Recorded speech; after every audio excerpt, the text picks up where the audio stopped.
Hello, everyone.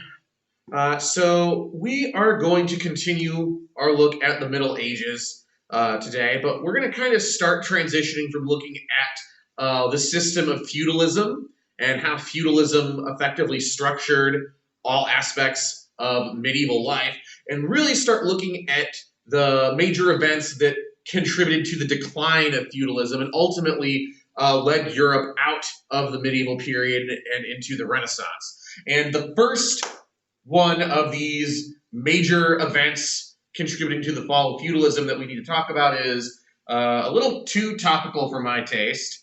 It's the Black Death, one of the deadliest and most severe pandemics in world history. And as we kind of, I think, have figured and learned through this current the COVID-19 pandemic we're living through now, we can see that pandemics and disease outbreaks have wide-reaching impacts and really have served historically as pretty major and significant instruments of change and have long-lasting effects on society long after they've ended. And we definitely see that with the Black Death being one of the major things that contributed to the eventual collapse of feudalism.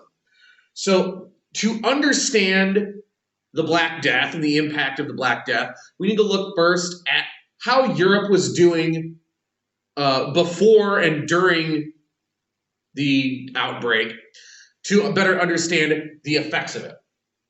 So the Black Death hit Europe in the mid-1300s. The mid-1300s, this was getting towards the end of the medieval period.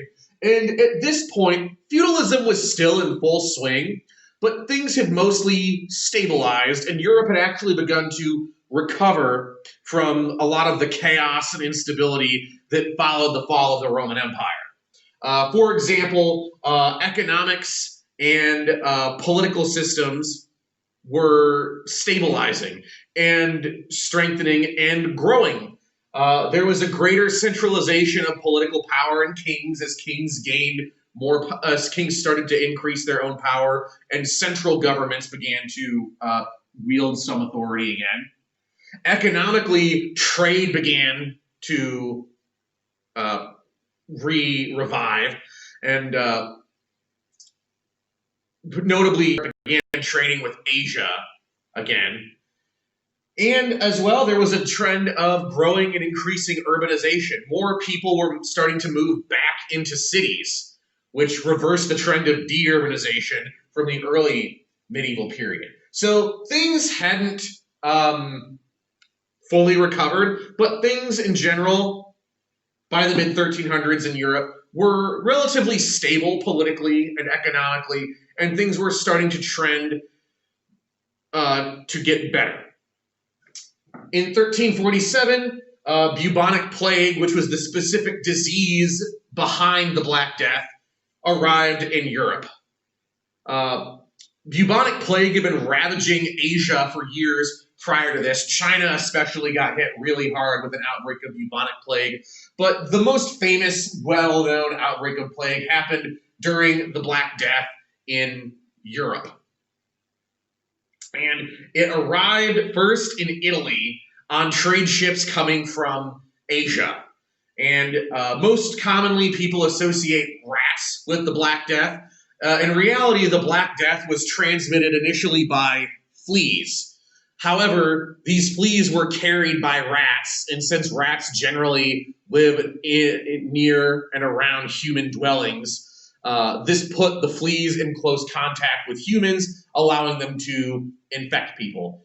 Also, during the time period, rats quite commonly would be found on trade ships or ships of any kind, which would again allow infections to begin on the ship and eventually spread when the ship reached a new port. Hence why the engraving on the right illustrates two merchants recently arriving in port being shadowed by a specter of death, symbolizing and representing how trade brought the plague with them to Europe. Upon arriving in Italy, the plague began spreading along the trade routes from all the major Italian city-states and trading centers throughout all of Europe. By the year 1349, effectively all of Western Europe had been infected and affected by the Black Death. And it really exerted a heavy influence and impact on European society and life as we know it. In a lot of ways that we've kind of seen similar here. A lot of towns effectively enforced mandatory quarantines and what were effective shutdowns where people were told to stay inside their homes and not leave. There was quarantining and separation of sick and infected people from the rest of the population. And the effects of the Black Death on Europe were pretty stark and pretty severe. Between the period of 1347 and 1353, roughly 1/3 of Europe's population died from the Black Death, making this, again, one of the deadliest and most severe pandemics in world history. And tomorrow, or later on in the week, we're going to be reading a primary source from somebody who lived through the Black Death, Giovanni Boccaccio, who lived in Italy, as he describes what it was like to live through this period in history. And we'll be working with that source later on in the week. I hope you guys are doing all right, and I will talk to you later.